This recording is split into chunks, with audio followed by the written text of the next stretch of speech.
بہرحال یہ مہینہ عظمت والا ہے، غم کا مہینہ نہیں ہے۔ آپ خود غور کریں، اگر اس مہینے کو حضرت حسین رضی اللہ تعالیٰ عنہ کی شہادت کی وجہ سے غم کا مہینہ قرار دیا جائے تو پھر آپ سوچیں رمضان المبارک میں حضرت حسین رضی اللہ تعالیٰ عنہ کے والد محترم، اللہ کے رسول علیہ الصلوۃ والسلام کے داماد حضرت فاطمہ رضی اللہ تعالی عنہا کے شوہر حضرت علی المرتضی رضی اللہ تعالی عنہ کو شہید کیا گیا ہے، تو پھر تو رمضان کا مہینہ بھی غم کا مہینہ بن جائے گا، کیونکہ حضرت علی کی شہادت ہوئی ہے۔ اب حضرت علی کا مقام تو حضرت حسین سے بھی بڑا ہے، وہ تو بیٹے ہیں، اولاد ہیں، اور حضرت علی المرتضی تو ان کے والد ہیں، ان کے باپ ہیں۔ تو جب محرم میں شہادت کی وجہ سے منحوس یا غم کا مہینہ اسے قرار دیا جائے گا، پھر آپ کو حضرت علی کی شہادت کی وجہ سے رمضان المبارک کا مہینہ بھی غم کا مہینہ قرار دینا چاہیے۔ الحمدللہ وکفا وسلام علی عبادہ الذین اصطفی، اما بعد فقد قال اللہ تبارک وتعالی فی القرآن المجید فأعوذ باللہ من الشیطان الرجیم بسم اللہ الرحمن الرحیم ان عدت الشہور عند اللہ 12 شہرا فی کتاب اللہ یوم خلق السماوات والارض منها 4 حرم ذلك الدین القیم فلا تظلموا فیہن انفسکم الی آخر الآیہ، صدق اللہ العظیم۔ سامعین کرام، اس آیت کریمہ میں اللہ تبارک و تعالی فرماتے ہیں کہ مہینوں کی گنتی اللہ کے نزدیک 12 ہے، اور پھر آگے فرمایا منہا 4 حرم، ان 12 مہینوں میں سے 4 مہینے حرمت والے ہیں۔ 4 مہینوں کو ذات باری تعالیٰ نے حرمت والے مہینے قرار دیا ہے، جن میں 3 مہینے مسلسل ہیں، ذی قعدہ، ذی الحج، محرم، اور 4تھا مہینہ ہے رجب المرجب کا، جو شعبان کے مہینے سے پہلا مہینہ ہے۔ ان 4 مہینوں کو اللہ تبارک و تعالی نے حرمت والے مہینے قرار دیا ہے، عام مہینوں پر ان کو فضیلت عطا فرمائی ہے۔ تو ان 4 مہینوں میں سے ایک مہینہ محرم کا مہینہ بھی ہے۔ محرم کے معنی آتے ہیں مقدس، عظمت والا،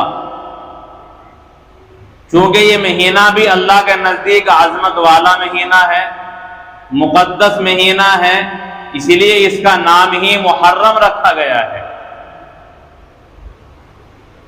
اس مہینے میں اللہ کے رسول علیہ الصلوۃ والسلام سے کچھ اعمال بھی منقول ہیں جو آپ علیہ الصلوۃ والسلام نے مسلسل انجام دیے ہیں، اور ان کام کے کرنے کی امت کو تعلیم بھی دی ہے۔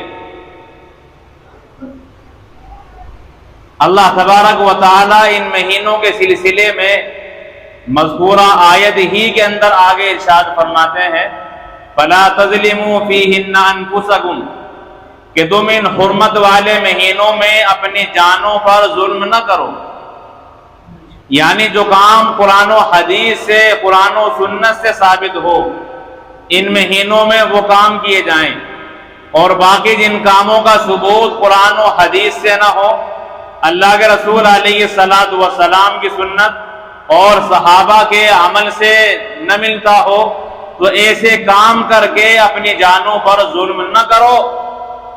یہ آیت کریمہ میں اللہ تبارک و تعالی نے پوری امت کو پیغام دیا ہے۔ اب وہ کام کیا ہیں جو اللہ کے رسول علیہ الصلوۃ والسلام نے فرمائے؟ ان میں سے ایک عمل ہے اس مہینے کے اندر روزہ رکھنا۔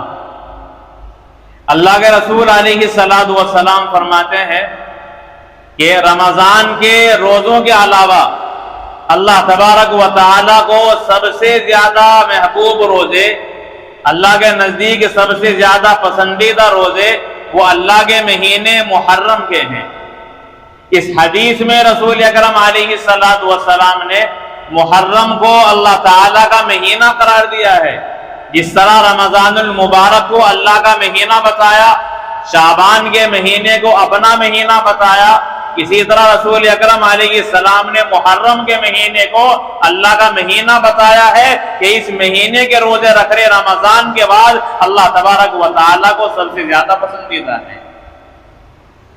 اب اس پورے مہینے میں کسی بھی دن 2 کا روزہ رکھا جائے یہ فضیلت حاصل ہوگی۔ اس کے علاوہ اس مہینے کی خاص 10 تاریخ میں اللہ کے رسول علیہ السلام نے مسلسل روزہ رکھا ہے۔ رمضان المبارک کے مہینے جب فرض نہیں ہوئے تھے تو 10ویں محرم کا روزہ وہ فرض قرار دیا گیا تھا۔ محرم الحرام کی 10ویں تاریخ کا روزہ مسلمانوں کے لیے فرض تھا۔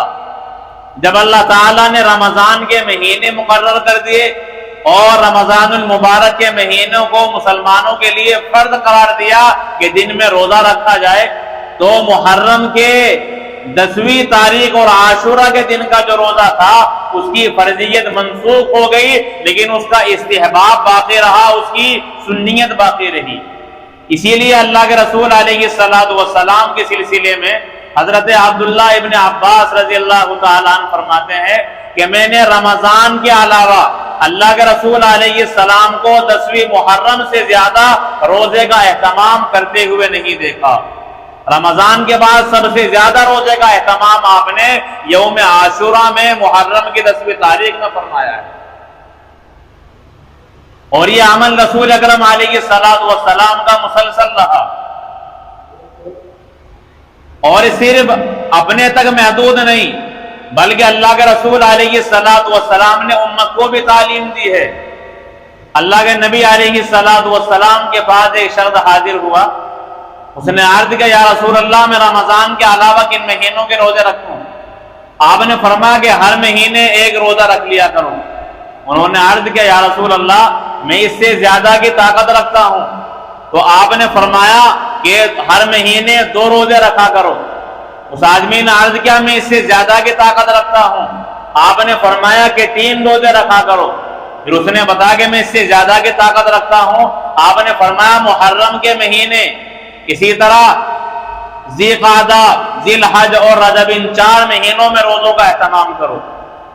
تو ان 4 مہینوں میں محرم کا مہینہ بھی اللہ کے رسول علیہ السلام نے شامل فرمایا کہ اس مہینے کے اندر روزے کا اہتمام کرو، اور پھر 3 انگلیوں سے اسے اشارہ کیا کہ 3 روزے لگاتار رکھو، پھر 3 دن تک ناغا کرو، پھر 3 روزے رکھو اور پھر 3 دن ناغا کرو۔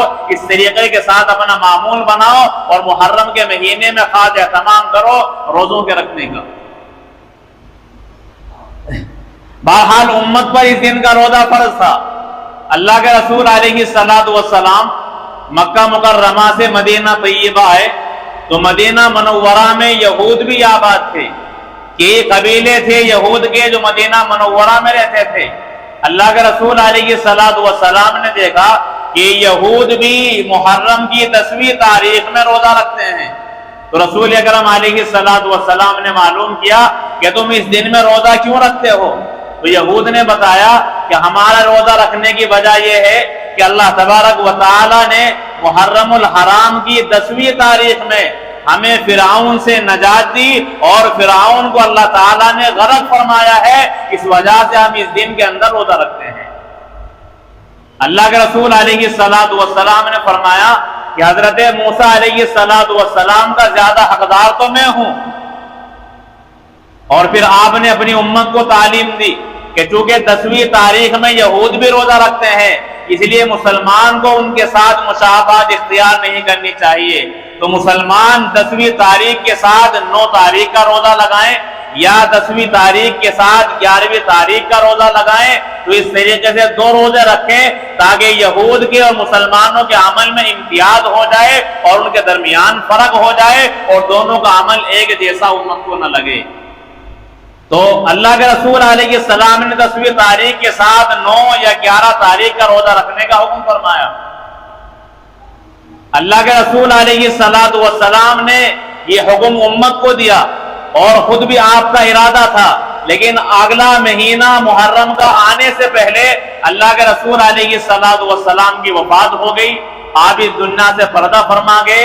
تو اللہ کے رسول علیہ السلام عمل نہیں کر پائے، لیکن امت کو عمل کی راہ بتا دی کہ 10ویں تاریخ کے ساتھ 9 کا یا 11 کا روزہ رکھا جائے اور اس کا اہتمام کیا جائے۔ اسی لیے کہ رسول اکرم علیہ السلام فرماتے ہیں کہ جو بندہ 10ویں محرم کا روزہ رکھتا ہے اس بندے کے 1 سال کے گناہوں کو بخش دیا جاتا ہے، 1 سال کے گناہ مٹا دیے جاتے ہیں۔ اتنی بڑی فضیلت حاصل ہوتی ہے 10ویں محرم کے دن روزہ رکھنے سے۔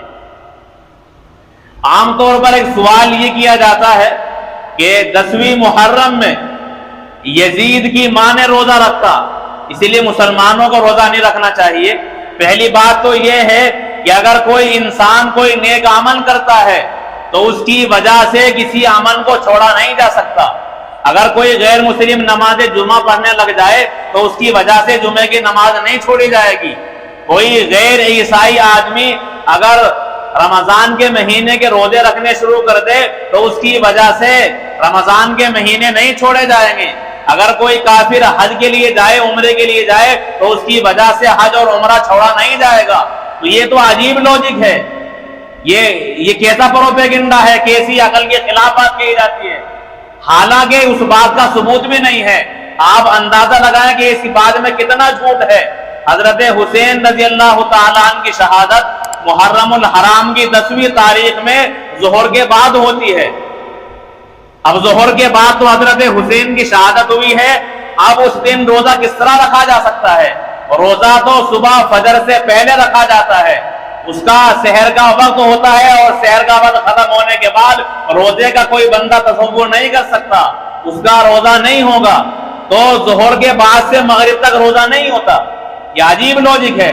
تو حضرت حسین رضی اللہ تعالیٰ عنہ کی شہادت اگر 9 تاریخ میں ہوتی پھر تو کہا جا سکتا تھا کہ 10 میں روزہ رکھتا ہے۔ اور پھر دوسری بات آپ یہ بھی دیکھیں کتنا جھوٹ ہے اس بات کے اندر۔ حضرت حسین رضی اللہ تعالیٰ عنہ کی شہادت ہوتی ہے عراق کے اندر کربلا کے میدان میں، اور یزید کی ماں کربلا میں یا عراق کے اندر نہیں بلکہ دوسرے ملک میں شام کے اندر تھی۔ اب اس وقت کسی کے پاس فون نہیں تھے، کسی کے پاس آئیڈیا کا سم نہیں تھا، ایئرٹیل یا جیو نہیں تھا کسی کے پاس کہ وہاں فون کر دیا گیا کہ روزہ رکھ لو، حضرت حسین کی شہادت ہو گئی ہے۔ عجیب معاملہ ہے، حضرت حسین کی شہادت ظہر کے بعد ہوتی ہے اور اسی دن ملک شام میں دوسرے ملک میں اطلاع بھی پہنچ گئی، وہاں علم بھی ہو گیا۔ تو یہ کیسی بات کہی جاتی ہے، اس کا انسان کی عقل میں آنا بھی دشوار ترین ہے۔ بہرحال یہ عجیب منطق بیان کی جاتی ہے اللہ کے رسول علیہ السلام کی سنت سے لوگوں کو منحرف کرنے کے لیے۔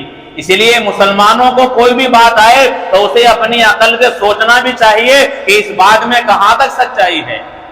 بہرحال اللہ کے رسول علیہ السلام نے جب یہ حکم دیا اس مہینے کے اندر اور 10ویں تاریخ کے روزے کا، یہ تو حضرت حسین رضی اللہ تعالیٰ عنہ سے 50 سال پہلے دے دیا گیا تھا۔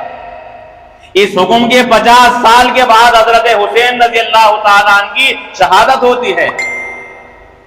اور پھر یہ بھی یاد رکھیے، اگر کسی کی شہادت ہو جائے، کوئی بندہ اس دنیا سے چلا جائے تو کسی اپنے عزیز کی، اپنے قریب کے جانے پر عبادت کرنی چاہیے، یا ڈھول بجائے جائیں گے، نیک عمل کیا جائے گا، قرآن کی تلاوت کی جائے گی، نمازیں پڑھی جائیں گی، کوئی صدقہ کیا جائے گا، تاکہ جو ہمارا عزیز اس دنیا سے گیا ہے اسے اللہ تبارک و تعالی ثواب پہنچا سکیں۔ تو روزہ رکھنے میں زیادہ فضیلت ہوگی، اپنے آپ روزہ رکھیں، اس کا ثواب ہمیں خود بھی ملے گا، اور اس کا ثواب آپ اس دنیا سے جانے والوں کو، حضرت حسین کو، تمام شہداء کربلا اور جتنے بھی مسلمان اس دنیا سے جا چکے ہیں ان سب کو اس کا ثواب پہنچا سکتے ہیں۔ بہرحال امت کو گمراہ کرنے کی نئی نئی ترکیبیں ایجاد کی جاتی ہیں، اسی لیے آپ کو ہوشیار رہنے کی ضرورت ہے اور دین کو مکمل سمجھنے کی ضرورت ہے۔ لوگ آپ کے ایمان پر ڈاکہ ڈالنا چاہتے ہیں، اور یہ چاہتے ہیں کہ مسلمان کا عمل قرآن و سنت سے ہٹ کر ان طریقوں پر آ جائے جن کا قرآن و سنت سے دور کا بھی واسطہ نہیں ہے۔ بہرحال اللہ کے رسول علیہ الصلوۃ والسلام نے خود بھی روزہ رکھا ہے اور اپنی امت کو بھی محرم الحرام کی 10ویں تاریخ میں خاص طور پر اور بالعموم پورے مہینے میں روزہ رکھنے کی ترغیب دی ہے، اسی لیے مسلمانوں کو اس کا اہتمام کرنا چاہیے۔ دوسری بات، محرم الحرام کے مہینے کو اللہ تبارک و تعالیٰ نے محرم کا مہینہ فرمایا اور فرمایا منہا اربعۃ حرم، کہ یہ ان 4 مہینوں میں سے ہے جو باعزت مہینے، عظمت والے مقدس مہینے ہیں۔ تو اللہ تعالیٰ نے اس مہینے کو مقدس مہینہ بنایا ہے، یہ مہینہ منحوس نہیں ہے۔ قرآن و سنت سے کسی بھی دن کا، کسی بھی تاریخ کا منحوس ہونا ثابت نہیں۔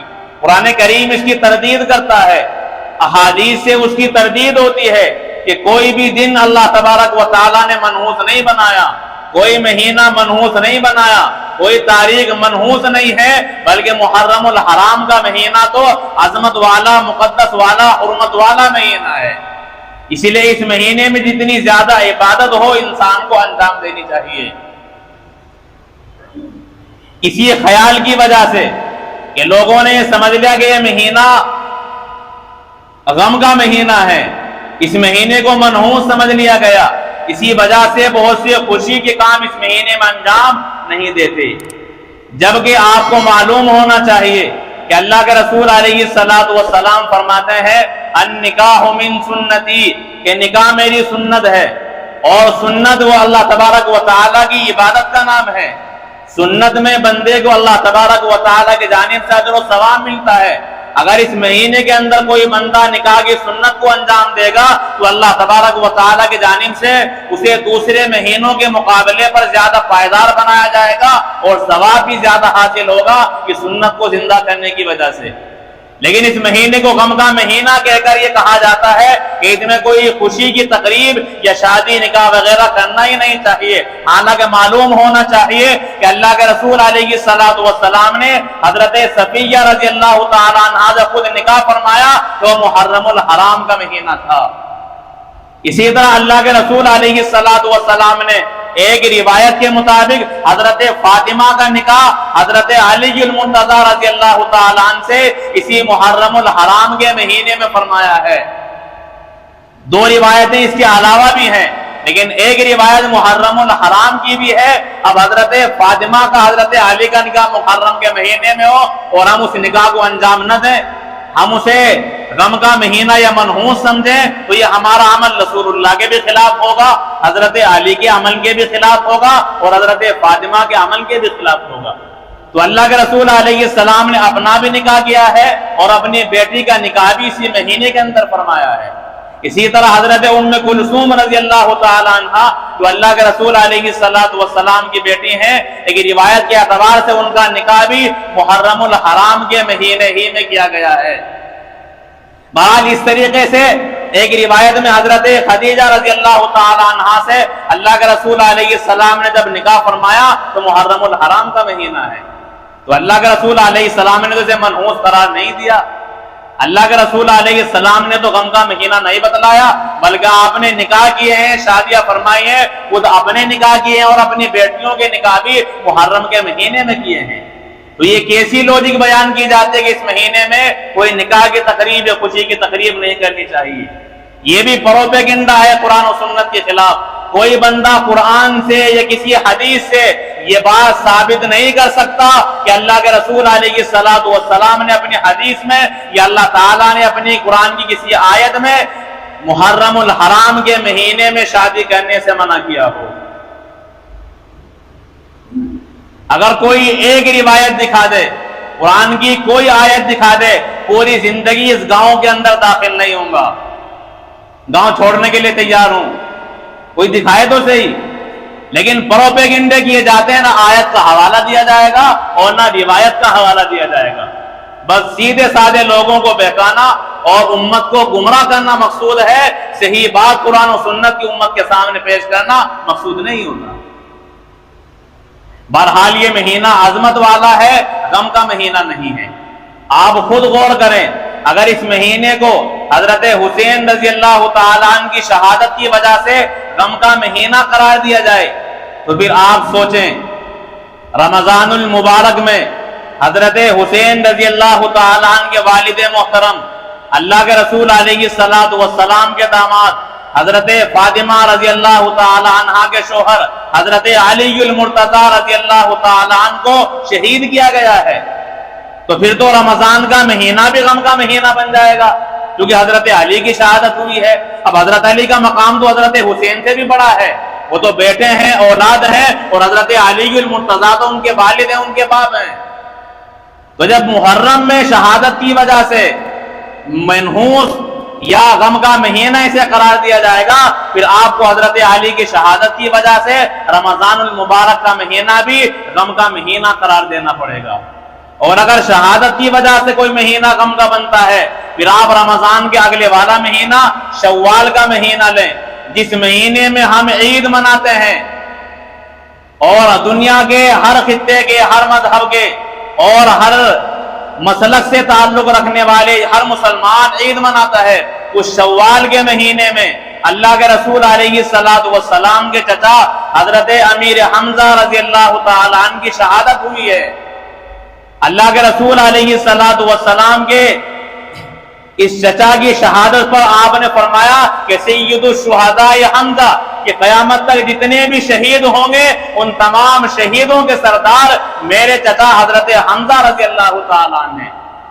تو حضرت حسین بھی شہید ہیں، لیکن شہیدوں کے سردار کون ہیں؟ حضرت حمزہ۔ تو جب حضرت حسین کی شہادت کی وجہ سے محرم کو غم کا مہینہ قرار دیا گیا ہے، تو جو شہیدوں کے سردار حضرت حمزہ ہیں، جو اللہ کے رسول علیہ الصلوۃ والسلام کے چچا ہیں، ان کی شہادت کی وجہ سے شوال کا مہینہ بھی غم کا مہینہ بن جائے گا، اور پھر کسی مسلمان کے لیے عید منانا جائز نہیں ہوگا۔ عید سے ہاتھ دھونے پڑیں گے، آپ نئے کپڑے استعمال نہیں کر سکتے، آپ بریانی نہیں بنا سکتے، آپ کے منہ پر چھینکا لگ جائے گا، اور کوئی خوشی کی تقریب کی آپ کو اجازت نہیں ہوگی، اسی لیے کہ حضرت حمزہ کی شہادت ہوئی ہے شوال کے مہینے میں، عید والے مہینے میں۔ تو شہادت کی وجہ سے کوئی مہینہ منحوس نہیں ہوتا، شہادت کی وجہ سے کوئی مہینہ غم کا مہینہ نہیں ہوتا، بلکہ شہادت تو ایک مقدس عمل ہے، شہادت تو ایک مقدس مقام ہے۔ اللہ تبارک و تعالی فرماتے ہیں کہ اللہ تعالیٰ نے انعام فرمایا ہے، اولئک الذین انعم اللہ علیہم من النبیین والصدیقین والشہداء والصالحین۔ اللہ تعالیٰ فرماتے ہیں کہ 4 طبقے ہیں امت کے جن پر اللہ تعالیٰ نے انعام کیا ہے۔ ایک طبقہ نبیوں کا ہے، دوسرا صدیقین کا ہے، تیسرا شہداء کا ہے، اور چوتھا صالحین کا ہے۔ ان 4 طبقوں پر اللہ تعالیٰ نے انعام کیا ہے، ان 4 طبقوں میں سے تیسرا طبقہ وہ شہیدوں کا ہے۔ تو شہیدوں پر تو اللہ تعالیٰ کا خاص انعام ہے، اور خود اللہ تبارک و تعالیٰ فرماتے ہیں لا تقولوا لمن يقتل في سبيل الله اموات، کہ اللہ کے راستے میں جو شہید ہو جائے انہیں مردہ نہ کہو، بل احیاء عند ربهم يرزقون، وہ تو زندہ ہے اور انہیں رب کے پاس رزق دیا جاتا ہے۔ اور آگے اللہ فرماتے ہیں فرحین بما آتاہم اللہ من فضلہ، کہ اللہ تعالیٰ نے ان پر جو اپنا انعام کیا ہے وہ شہید اللہ کے اس انعام پر خوشیاں منا رہے ہوتے ہیں۔ تو شہید خوشی منا رہے ہیں اپنی شہادت پر، اور ہم غم منانے لگ جائیں تو یہ کیسی لوجک ہے؟ شہید ہونے والا خود خوشی منائے، قرآن کریم کی آیت کہہ رہی ہے، اور ہم اس پر آنسو بہائیں، ہم اس کا ماتم کریں، اس کا تصور تو قرآن کریم کی آیت کے خلاف ہوگا۔ اور پھر غم منانا یا کپڑے پھاڑنا، سینہ کوبی کرنا، یہ تو صبر کے خلاف ہے۔ اللہ تعالیٰ تو مسلمانوں کو فرماتے ہیں ان اللہ مع الصابرین، کہ اللہ تعالیٰ صبر کرنے والوں کے ساتھ ہے۔ اللہ فرماتے ہیں واللہ یحب الصابرین، اللہ تعالیٰ صبر کرنے والوں کو پسند فرماتے ہیں۔ اللہ فرماتے ہیں انما یوفی الصابرون اجرهم بغیر حساب، کہ اللہ تعالیٰ صبر کرنے والوں کو بے حساب اجر عطا فرمائیں گے۔ تو سینکڑوں آیات ہیں قرآن کریم کی جن میں اللہ تعالیٰ نے صبر کرنے پر اجر عظیم کا وعدہ فرمایا ہے۔ اب ظاہر سی بات ہے، سینہ چاک کرنا، چہرہ نوچنا، ماتم کرنا، گریہ وزاری کرنا، نوحہ کرنا، مرثیے پڑھنا اور غموں کو تازہ کرنا، یہ صبر کے خلاف ہے۔ اور جو آدمی صبر کرتا ہے اللہ تعالیٰ اسی کے ساتھ ہوتے ہیں، بے صبروں کے ساتھ نہیں ہوتے۔ اسی لیے مسلمانوں کو صبر کرنا چاہیے. اور پھر کوئی بھی حادثہ آ جائے, اللہ کے رسول علیہ الصلوۃ والسلام نے کسی موت پر, کسی کی وفات پر 3 دن اجازت دی ہے. ہمارا کوئی بھائی, باپ, بہن اس دنیا سے چلے جائیں تو مرد کو صرف 3 دن کی اجازت ہے سوگ منانے کی, 3 دن تک, اور 3 دن کے بعد پھر اجازت نہیں ہے. بس عورت کو اجازت دی گئی ہے کہ وہ اپنے شوہر کی وفات پر 4 مہینے 10 دن سوگ منائے اور عدت کرے, اسے نکاح کرنے کی اجازت نہیں ہے. لیکن یہاں عجیب معاملہ ہے, اللہ فرماتا ہے کہ شوہر کی وفات پر 4 مہینے 10 دن عورت نکاح نہیں کر سکتی, لیکن یہاں مردوں کے لیے عدت کا قانون بنا دیا گیا کہ مرد بھی محرم کے مہینے میں نکاح نہیں کر سکتے حضرت حسین کی شہادت کی وجہ سے.